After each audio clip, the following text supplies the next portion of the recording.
Le grand dialogue. Sigeka Foba. Edewani wa Makaran. Le grand dialogue de l'émission de débat du studio Tamani sur votre radio. Chenni Beri. Halud Mauni. Chenni Beri. Sigeka Foba. Le grand dialogue.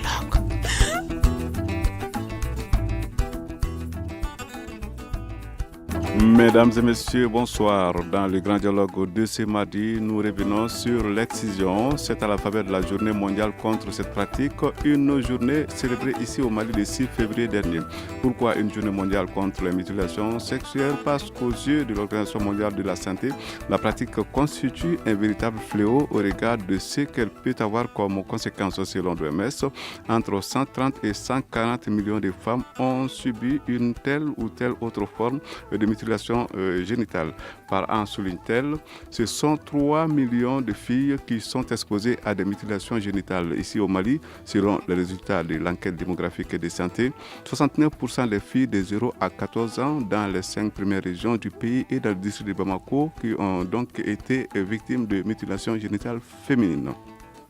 Cela fait plus d'une décennie que les autorités ont engagé le combat contre l'excision avec notamment l'appui des campagnes de sensibilisation. Alors, comment est perçue la pratique de l'excision aujourd'hui au Mali? Les campagnes menées et celles en cours ont-elles contribué à diminuer l'ampleur du phénomène? Y a-t-il une réglementation à la matière? Si oui, est-elle appliquée? Pourquoi certains Maliens croient toujours que la lutte contre l'excision est une lutte imposée par l'Occident? Ce sont là quelques-unes des questions auxquelles tenteront de répondre nos invités qui sont Mme Kone Fari-Diop, elle est de l'AMPF, c'est l'Association malienne pour la protection et la promotion de la famille antenne de Bamako. Le docteur Aïssata Diakité Ouattara, elle sera là dans un instant, elle est de l'Association pour le progrès et la défense des droits des femmes, l'APDF. Modibo Kansai est imam, Modibo Kansai est ici présent dans le studio. Youssouf Bagayoko du programme national de lutte contre l'excision est en ligne et Nathalie Siribé de l'association Femmes Leadership pour le développement durable AFLD sera elle aussi en ligne dans un instant. À la présentation, Seydou Fomba. Le grand dialogue. Auditrices, auditeurs, bienvenue. Le Mali vient de célébrer donc la journée mondiale de lutte contre l'excision, une occasion pour tenter de faire l'état des lieux. Mais avant d'entrer dans le vif du sujet, cette question, au bout de plus d'une décennie de lutte contre l'excision, le regard du Malien en général sur la question a-t-il véritablement changé? Autrement dit, comment perçoivent aujourd'hui les Maliens de façon générale la pratique de l'excision? Je pose la question en premier lieu à vous, Madame Kone Fari-Diop de l'Association malienne pour la protection et la promotion de la famille. Merci au studio Tamani d'inviter la MPPF à ce dialogue, à ce débat sur l'excision. L'excision, comme vous l'avez dit, est perçue pour le moment encore, et c'est d'ailleurs ça qui pose le problème, qui fait la difficulté de la lutte, est encore perçue comme une pratique qui est là depuis des siècles et qui est une pratique qui fait partie de nos coutumes qu'on ne peut pas abandonner parce que tout simplement l'Occident le veut. Donc ce qui est difficile, c'est qu'on pense que l'excision, la lutte contre l'excision et surtout nous vient d'ailleurs. Ça nous est imposé par l'Occident. On occulte les problèmes que pose l'excision au niveau de la famille, au niveau de la santé de la femme. Et donc vraiment, c'est les organisations de la société civile, l'État font beaucoup pour sensibiliser, pour lever justement cette incompréhension qui pèse sur la lutte. Et je pense qu'au bout du compte, on trouvera les solutions les meilleures. Nous avons en ligne M. Bagayoko Youssouf. Il est donc du programme national de lutte contre l'excision. M. Bagayoko, bonsoir. Oui, bonsoir. Alors, dites-nous la perception de l'excision aujourd'hui par le Malien en général. Comment est-ce que vous la trouvez? Je vous remercie. Je salue tous les panélistes qui sont en train d'exposer sur la question. Je remercie également le studio Tamani pour avoir initié cette journée d'information par rapport à l'excision.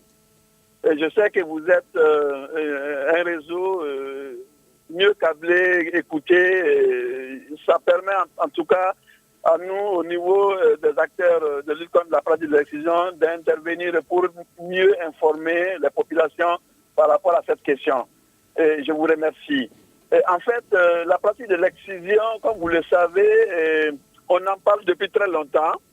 Et la journée du 6 février, vous l'avez dit, je vous ai écouté, est une journée que le Mali célèbre depuis 2004, alors avec des thématiques bien différentes. Alors, c'est l'occasion pour nous d'attirer l'attention des populations, mais aussi des décideurs sur tout ce qui est comme problème rencontré, tout ce qui est comme défi à relever par rapport aux mutilations génitales féminines. Alors, la perception d'aujourd'hui du Malien, elle évolue parce que, comme vous le savez, le sujet, il est discuté partout, hein, qu'on soit d'un petit âge, qu'on soit moins âgé ou plus âgé, qu'on soit de sexe différent, qu'on soit un leader religieux, futile. En tout cas, la question, elle est débattue par toutes les couches sociales, en tout cas professionnelles au Mali. Alors, la mentalité qui prévalait dans le temps, la valeur morale, le patrimoine moral qui était transmis lors des scènes d'excision, alors nous savons que c'était la pratique ancienne. Nous savons que ce n'est plus le cas aujourd'hui. Et surtout, tout ce qu'on accordait à cette pratique, alors nous constatons petit à petit que ce n'est plus la même valeur qu'on accorde. Parce que nous comprenons aujourd'hui les problèmes liés à cette pratique. Ce qui fait que les complications, surtout au niveau sanitaire, au niveau psychologique, au niveau social, alors tout ce qu'on est en train de constater, tout ce qu'on est en train d'observer, alors ont permis aux uns et aux autres non seulement de discuter la question, mais aussi de fléchir leur position parce qu'ils ont compris que cette pratique n'est pas une pratique, surtout, comme on le dit, religieuse, musulmane surtout, parce que c'est ce qui est entendu le plus. Alors que nous savons que c'est une ancienne pratique qui est antérieure à ces religions révélées. Alors, la perception d'aujourd'hui, en tout cas, change parce qu'il y a des communautés qui, publiquement, qui avaient refusé de recevoir les animateurs des ONG, des associations, mais aujourd'hui, à force de persévérer, ont compris qu'effectivement, c'est un problème, surtout un problème de santé publique, et jusqu'à ce que ces communautés-là, par finir, ont non seulement vu les conséquences, sont témoins des conséquences, alors ont accepté de faire des déclarations. Pas seulement des déclarations entre elles, mais des déclarations publiques à travers les antennes radio, à travers la télévision, pour montrer que cette pratique n'est plus d'actualité. Parce que ce qui est en cause aujourd'hui, c'est l'actualisation des normes sociales. Parce que l'excision est considérée comme une norme sociale, alors qui est en cause. Parce que, comme je l'ai dit, toutes les valeurs qui étaient liées, en tout cas, toute la socialisation, tout ce qu'on peut imaginer qui était lié à cette pratique ne sont plus d'actualité. Voilà. Nous avons dans ce studio Dr Aïssata Diakité Ouattara. Bonsoir, Madame Ouattara. Bonsoir, monsieur. Alors, première question à vous. Comment est-ce que les Maliens voient aujourd'hui l'excision? Est-ce que leur façon de voir ce problème a évolué? Je dirais que oui, leur façon de voir a beaucoup évolué. Parce qu'avant, l'excision était considérée comme un thème tabou, mais aujourd'hui, ce n'est pas le cas. On voit qu'on en discute partout, en groupe, dans les grains, autour des femmes, dans les marchés. Ce n'est plus un tabou. Donc, ils ne voient plus l'excision comme on la voyait il y a 20 ans. Non. C'est différent. Pas du tout, très différent. Il y a une très grande différence. Alors, nous avons dans ce studio l'imam Modibo Kansaï. Monsieur Kansaï, bonsoir. Bonsoir. Alors, je vois que vous êtes intéressé par le sujet qui est donc au centre de notre débat d'aujourd'hui. C'est donc l'excision, vous l'avez suivi. Alors, dites-nous, la religion, comment est-ce qu'elle voit l'excision aujourd'hui?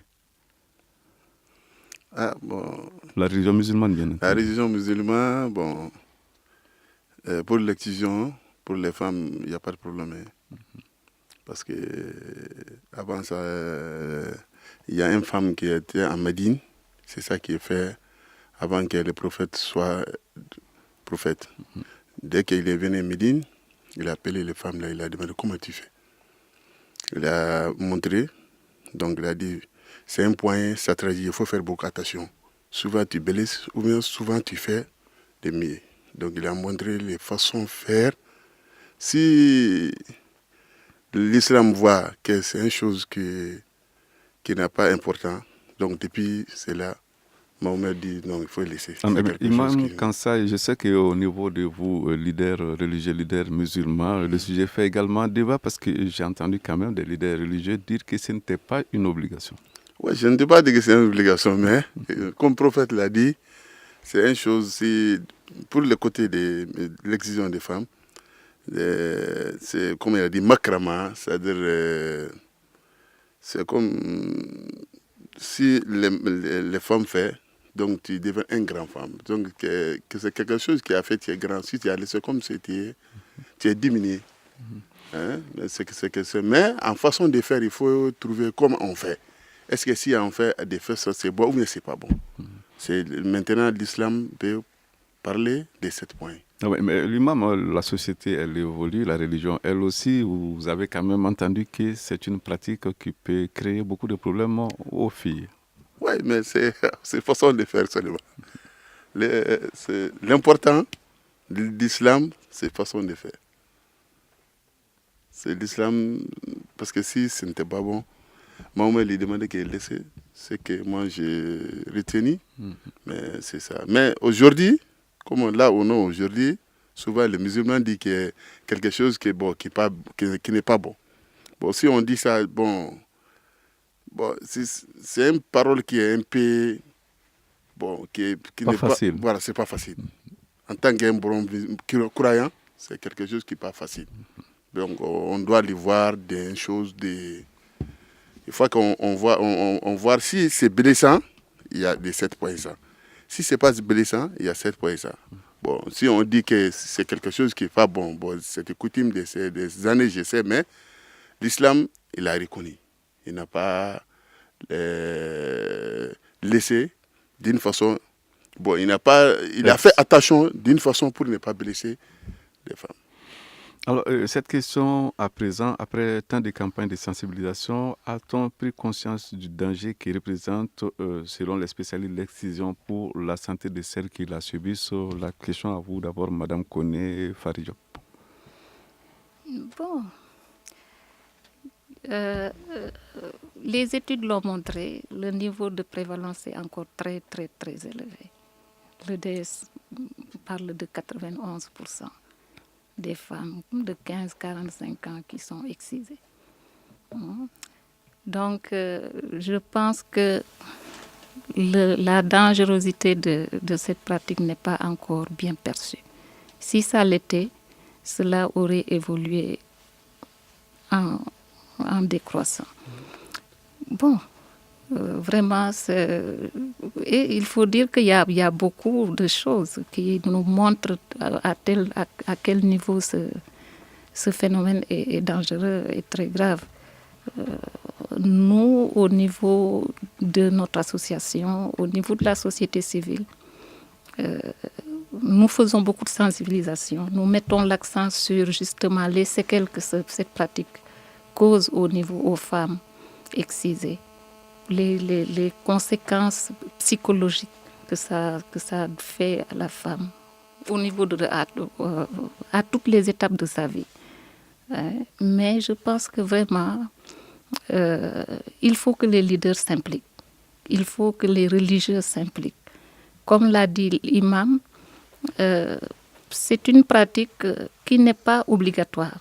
Je pense que beaucoup d'imams le pensent. Et ce côté, justement, peut être un point d'appui pour vraiment lancer la lutte, pour que les gens perçoivent. Parce que le plus souvent, le blocage, c'est au niveau religieux. Les populations, les familles pensent que c'est parce que c'est religieux c'est une pratique religieuse. C'est pour cela qu'on ne peut pas s'en débarrasser. Donc, je pense que les leaders religieux peuvent beaucoup appuyer pour sensibiliser davantage, pour que vraiment la perception change. Parce que quand même, cette perception est toujours que l'excision doit être menée comme elle a toujours été. Sinon, ça ne serait pas à ce niveau de prévalence. Studio Tamani, 18h30, nous allons observer notre première courte pause. Vous écoutez Studio Tamani, votre avis nous intéresse. Écrivez vos commentaires et suggestions sur la page Facebook et dialoguez avec nous. Studio Tamani, c'est aussi les réseaux sociaux. Je rappelle aux auditeurs que le thème du grand dialogue d'aujourd'hui, de ce mardi, c'est la lutte contre l'excision au Mali. Où en sommes-nous? Pour en parler, nous avons 4 invités. Nous avons Madame Kone Fari Diop de l'Association malienne pour la protection et la promotion de la famille. Nous avons également l'APDF qui est représentée ici par la personne du docteur Aïssata Diakité Ouattara, donc de l'Association pour le progrès et la défense des droits des femmes. L'imam Modibo Kansa est également là, il prend part au débat du PNLL. Nous avons Youssouf Bagayoko qui est en ligne et bientôt nous aurons Nathalie Silibié qui est de l'association Femmes Leadership pour le développement durable AFLD. Alors, on le disait tout à l'heure, il y a des campagnes de sensibilisation, il y en a eu beaucoup. Mais quand même, quand on regarde les résultats, on a l'impression quand même qu'on est loin de l'effet escompté. Quel est votre avis sur cette question, Youssouf? Alors voilà, je m'adresse donc à présent à Youssouf Bagayoko qui est au téléphone, il est du programme national de lutte contre l'excision. Youssouf Bagayoko, dites-nous, il y a des campagnes, mais quand même, le résultat, il n'est pas tout à fait cela. L'effet escompté est encore loin, non? Oui, en fait, ce que vous dites, je suis d'accord avec le docteur par rapport aux complications. Mais avant de répondre à votre question, je voudrais réagir sur les propos de l'imam. Parce que je rappelle que le programme national de lutte contre l'excision a organisé 2 forats avec les leaders religieux musulmans de Kaye à Kidal. En 2007, c'était à Ségou et en 2010 à Mopti. Alors, les religieux se sont prononcés sur le lien entre islam et excision. Alors, ils ont fait des déclarations et fait des recommandations. Alors, en termes de déclarations, il y a un point qui dit que, alors, lorsque des gens, des religieux pensent que l'excision est une obligation, ou encore d'autres pensent que c'est une sunna, et il y a une 3e catégorie qui dit que c'est une moustab, comme facultatif. Alors, dès que l'excision pose problème, on l'abandonne. C'est très important de souligner cet aspect, parce que le religieux doit être à l'écoute de l'agent de santé qui est le mieux apte à donner tout ce qui est comme complication, à expliquer tout ce qui est comme complication pour que le religieux puisse comprendre.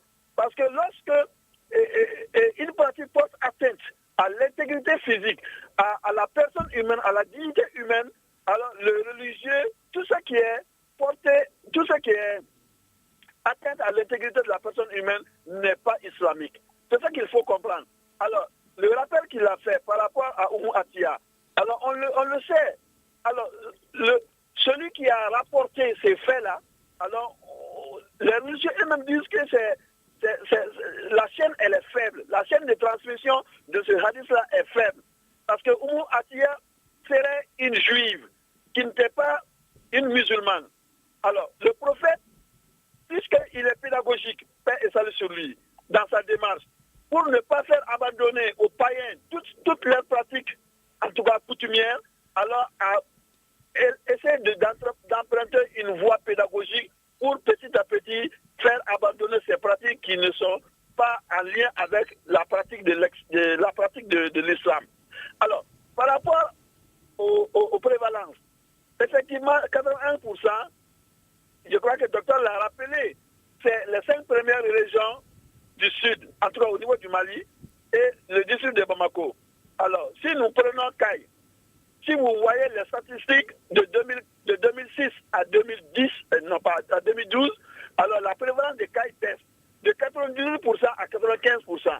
Si vous prenez Koulikoro, de 97% à 94%. Si vous prenez Sikasso, de 92% à 91%. Alors, si vous prenez Ségou, c'est pareil. Donc, si vous prenez région par région, même le district de Bamako, de 92% à 90%. Je pense que c'est des pas qui sont constatés. À Mopti, alors nous constatons que la prévalence a monté parce qu'il y a 3 sectes de Mopti qui n'ont pas été concernés par l'enquête. Douanzan, Tenenkou et Iwaru. Et les régions régions du Nord n'ont pas été concernées. Alors, c'est pourquoi cette prévalence qui est annoncée par l'EDS, si nous devons tenir compte des régions du Nord et des trois sectes de mobilité qui n'ont pas été concernées, alors on se trouverait à un taux de prévalence encore plus bas que 85%. Parce que 85%, c'est le taux de l'EDS 4. Et lorsque nous faisons cette simulation, alors on serait en deçà de cette prévalence. Alors, il faut comprendre que l'excision, comme je l'ai dit, c'est des pratiques sociales. C'est des normes qui sont établies. Alors, pour faire changer ces normes, ça demande du temps. Et les gens ont besoin de comprendre avant d'abandonner. Et je pense que l'explication qu'on doit donner, l'explication scientifique par rapport à l'anatomie et à la physiologie des organes génitaux, et qui se trouve être atteint par la pratique de l'excision, c'est ce qu'il faut expliquer et faire comprendre aux populations que l'excision nuit à la santé de la reproduction.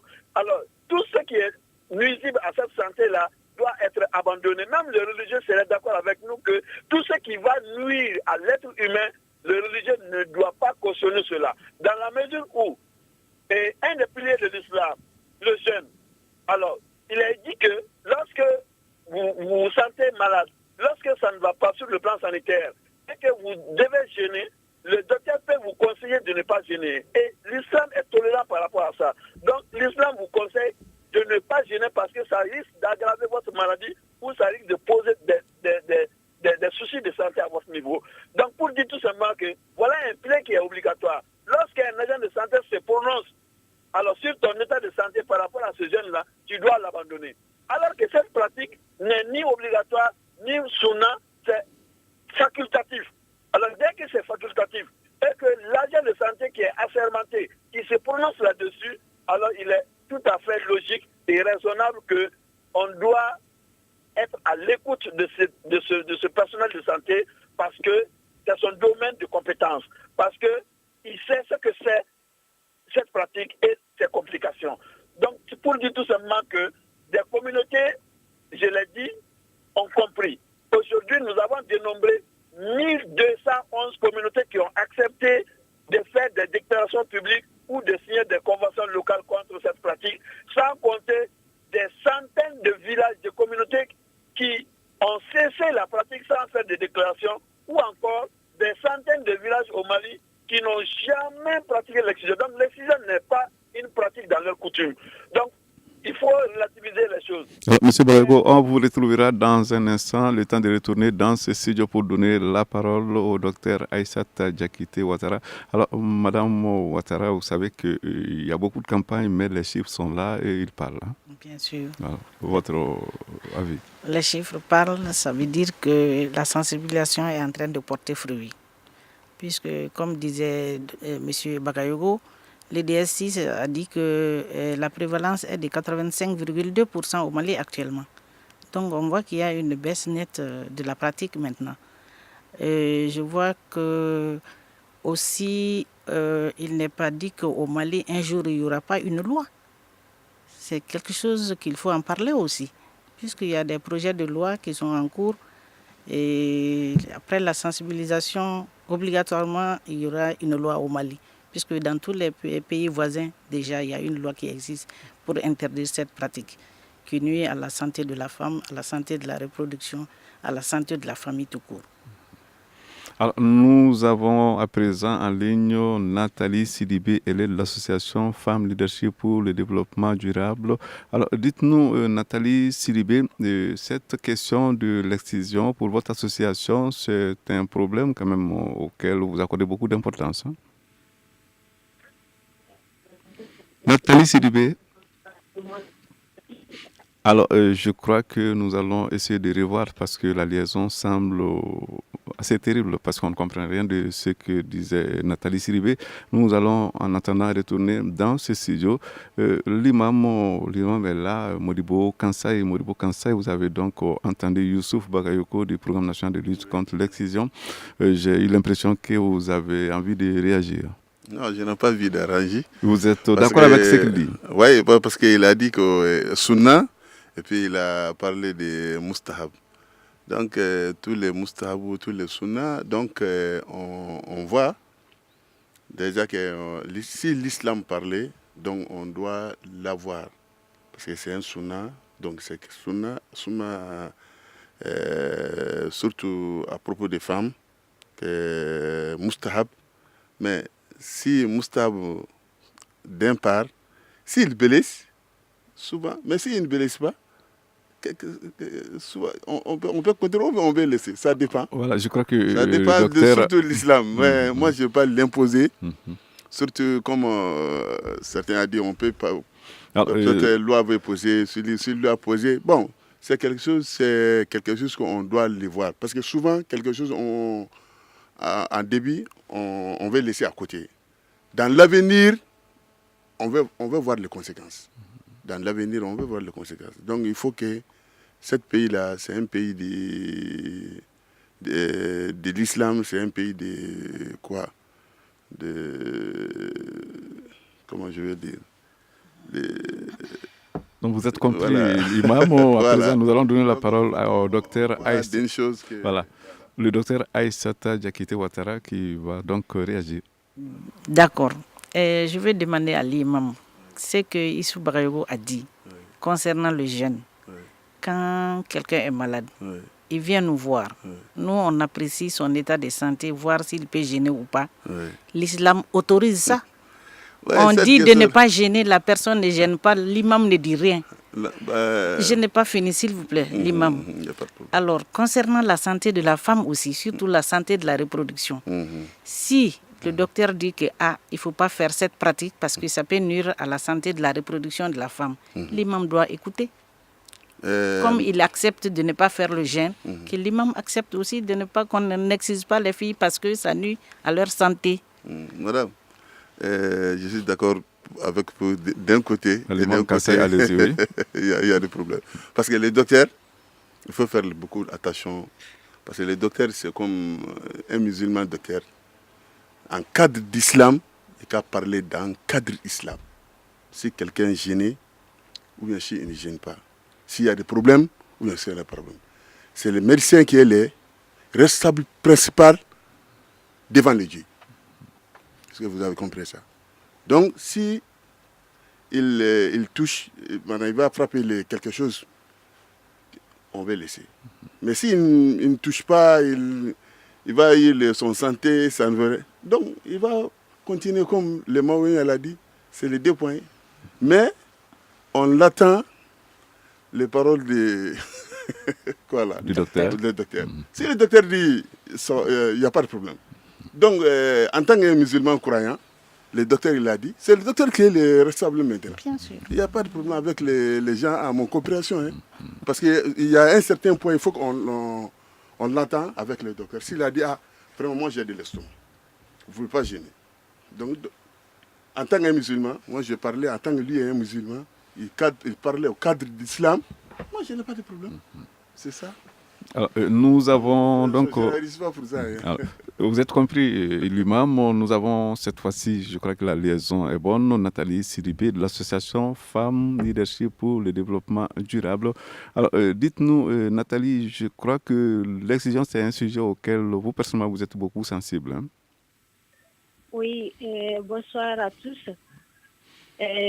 Vraiment, l'exigence, c'est un problème qui nous touche et qui me touche réellement, personnellement, en tant que femme qui a suivi la pratique. Comme mes prédécesseurs l'ont dit, ce n'est plus un sujet tabou et c'est une pratique qui diminue selon les taux. Nous en sommes heureux. Mais n'empêche, il faut, comme certains l'ont déjà dit, il faut beaucoup plus l'implication des religieux afin que les gens puissent savoir que c'est une pratique qui n'est pas du tout liée à la religion. C'est une pratique qui date depuis bien avant la religion, depuis l'Égypte pharaonique selon certaines recherches. Donc si les religieux s'y mettent dans les plaidoyers auprès de la population, je suis sûre que dans peu de temps, on ne peut pas dire que c'est quelque chose qui va prendre fin du jour au lendemain, mais voilà, ça va diminuer rapidement. Alors, vous gardez donc la ligne, il est 18h45, la suite de ce débat dans un instant. Une réaction, un avis, un commentaire. Réagissez sur la page Facebook de Studio Tamani et restez connectés avec nous. Studio Tamani sur les réseaux sociaux pour vous faire entendre. La lutte contre l'excision au Mali, où en sommes-nous? Je rappelle que c'est ça le sujet du grand dialogue de ce mardi et nous en parlons avec nos invités qui sont Mme Mokone Fari-Diop de la MPF, l'association malienne pour la protection et la promotion de la famille, Dr Aïssata Diakité Ouattara qui est également là, elle est de l'APDF. L'APDF, c'est l'association pour le progrès et la défense des droits des femmes. L'imam est là, l'imam Moribo Kansaï qui prend part au débat. En ligne, nous avons Youssouf Bagayoko, il est du programme national de lutte contre l'excision, et Nathalie Silibé de l'association Femmes Leadership pour le développement durable. Nous avons parlé de campagne de sensibilisation. Alors, cette question à présent, la campagne de sensibilisation menée contre l'excision au Mali est-elle suffisamment bien adaptée? Autrement dit, est-ce qu'elle tient compte du caractère assez délicat du sujet? À vous, je pose la question, Madame Mokone Fari-Diop. Oui, elle est adaptée. C'est des actes, c'est des causeries que nous menons avec la population, avec comme support des signes ou bien des photos très très édifiants sur vraiment la dangerosité de cette pratique. Et on arrive à convaincre avec la sensibilisation qui est menée. Mais on l'a dit tantôt, c'est des pratiques qui sont liées à nos coutumes. Et ce n'est pas facile de nous débarrasser de nos coutumes. Ça fait partie de nous. Je le comprends parfaitement. Et c'est une lutte de longue haleine. Ça peut prendre des années, peut-être beaucoup, des siècles, pourquoi pas, parce qu'on a commencé cette lutte depuis très longtemps. Il faut juste avoir la patience, ne pas brusquer les choses et y aller doucement, convaincre. Et il n'y a pas meilleur moyen de convaincre que ce qui est là présent, c'est-à-dire les séquelles que laisse cette pratique sur les femmes, les décès liés à cette pratique, les traumatismes et tout le reste. Et donc, il faut juste ne laisser aucune occasion pour vraiment sensibiliser. Il faut que les imams, les religieux nous appuient beaucoup. Et ce que l'imam Kansaï a dit me rassure, parce que si je le comprends, c'est une pratique bien sûr qui n'est pas obligatoire, qu'on peut laisser si ça pose un problème de santé. Et je ne vois pas une excision qui ne pose pas de problème de santé. Je n'en vois pas. Et donc, ça peut être une raison pour convaincre davantage les imams de nous accompagner dans cette lutte. Convaincre les leaders politiques de nous accompagner dans cette lutte. C'est-à-dire ne laisser aucun moyen, aucune occasion vraiment de faire baisser cette pratique et pourquoi pas l'abandonner. Et jusqu'à la loi, comme l'a dit le docteur, je pense qu'on peut aller vers ça. Peut-être que c'est trop tôt, mais de toute façon, un jour ou l'autre, il faut en arriver à ça. Parce que quand même, vraiment, c'est un problème de santé publique, l'excision. Youssouf Bagayoko, alors à vous cette question. Concernant la sensibilisation, on sait qu'elle est beaucoup importante dans cette lutte. Est-ce que tous les terrains ont été explorés? Oui, en fait, j'ai écouté avec attention les interventions. Je me réjouis que nous sommes en train de mettre l'accent sur la sensibilisation des populations parce que de toute façon, même si nous avons la loi n'est pas une panacée. Mais comme l'a dit tantôt aussi un intervenant, les pays qui nous entourent ont déjà légiféré. Alors, il n'y a aucun pays qui est frontalier avec le Mali qui n'a pas légiféré, sauf l'Algérie qui ne connaît même pas la pratique. Alors, vous voyez qu'on est exposé. Mais dites-nous, M. Bagayoko, comment est-ce que les choses ont évolué à ce niveau? Vous parlez de législation, nous n'avons pas légiféré, mais est-ce qu'on est au même stade? Est-ce qu'il n'y a pas d'évolution? Oui, en fait, il y a évolution et nous sommes en train d'y travailler. parce que il y a 3 ou 4 jours comme ça, nous étions avec les députés, alors qui avaient besoin de comprendre un peu toutes les complications liées à cette pratique et aussi savoir quelles peuvent être les procédures que l'État ou les députés ou en tout cas les départements ministériels pourraient engager pour pouvoir aller vers cette loi. Parce qu'il s'agit de protéger l'enfant malien, il s'agit de protéger la fille malienne, il s'agit de protéger la femme malienne. Donc il ne s'agit pas de protéger quelqu'un de façon séparée. Donc si il a été prouvé, il a été constaté, il a été observé que l'excision nuit à la santé de la personne humaine, porte atteinte aux droits fondamentaux de la personne humaine, alors il est du devoir de l'État, un devoir régalien de l'État d'aller vers cette loi qui doit protéger, parce que voyez la Constitution du Mali, article 1er, article 2, article 3, article 17, quand vous lisez ces articles-là, vous verrez que l'excision porte atteinte à ces articles-là. Et c'est la loi fondamentale. Donc pour dire tout simplement que nous devons y aller. Parce que l'État également malien a pris des engagements au plan international, au plan sur-régional, en ratifiant des textes qui engagent l'État malien à protéger les filles, à protéger les femmes contre des pratiques nuisibles, notamment la pratique de l'excision. Alors, la loi, ça ne se décrète pas tout de suite.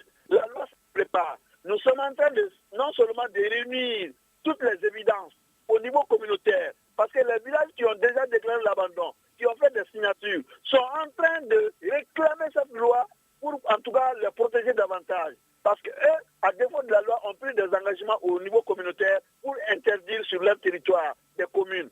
Mais cela ne suffit pas. Nous devons aller au-delà. Donc nous sommes en train de réunir ces évidences. Nous sommes en train d'aller vers les leaders politiques, vers les leaders religieux, vers les décideurs qui sont en mesure de nous accompagner, qui sont en mesure à un moment donné de décider, en tout cas, cette prise de loi. Parce que la finalité, c'est ça. Monsieur Ça Bagayoko, ne se décrète pas contre quelqu'un, mais pour protéger, en tout cas, la fille malienne, la femme malienne, autrement dit, pour le bien-être de la famille. Monsieur Bagayoko, si le temps nous le permet, nous vous retrouverons dans un instant. Nous sommes de retour dans le studio. Cette question au docteur Aïssata Diakité Ouattara.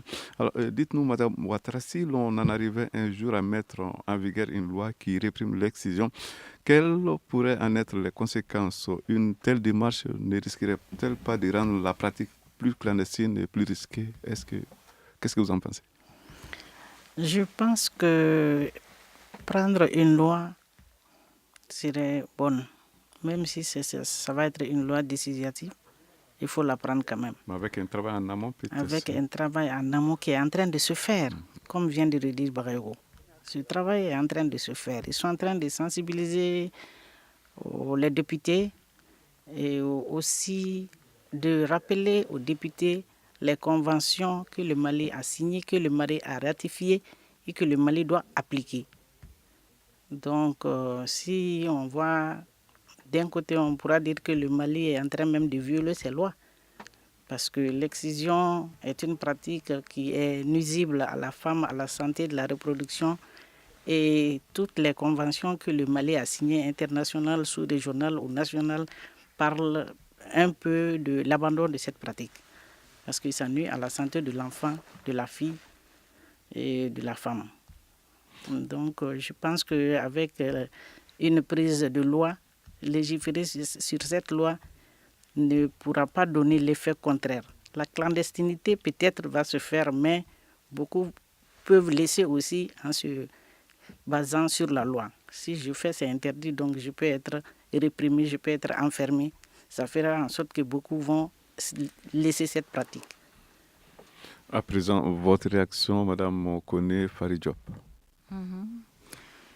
Effectivement, je pense que la loi peut changer beaucoup de choses. Peut faire aller vite en avant, c'est l'abandon de l'excision. Effectivement, on ne peut pas prendre cette loi et immédiatement l'appliquer.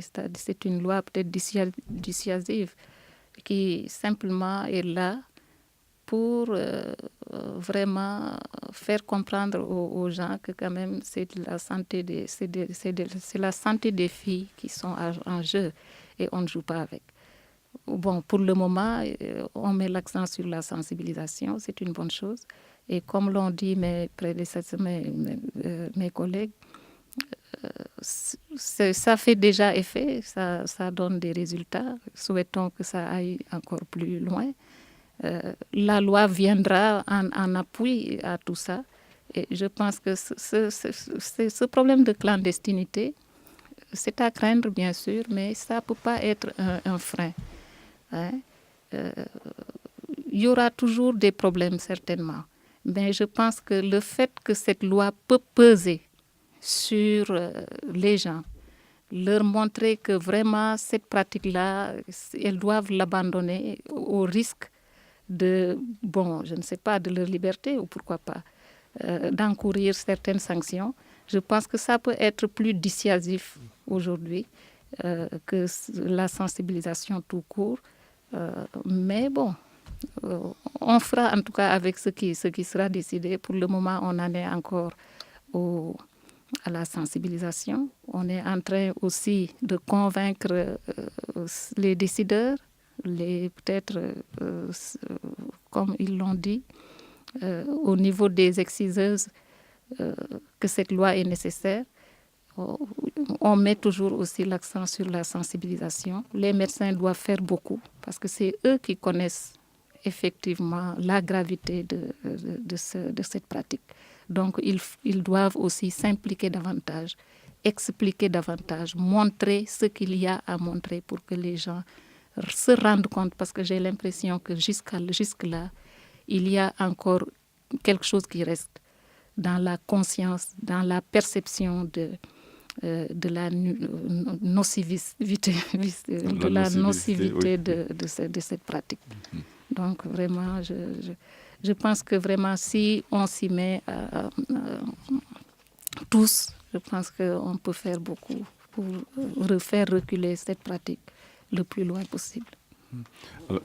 L'imam Kansai, vous êtes bien compris, donc vous pensez que l'excision, c'est une pratique contre laquelle il faut quand même se battre, il faut prendre des mesures pour que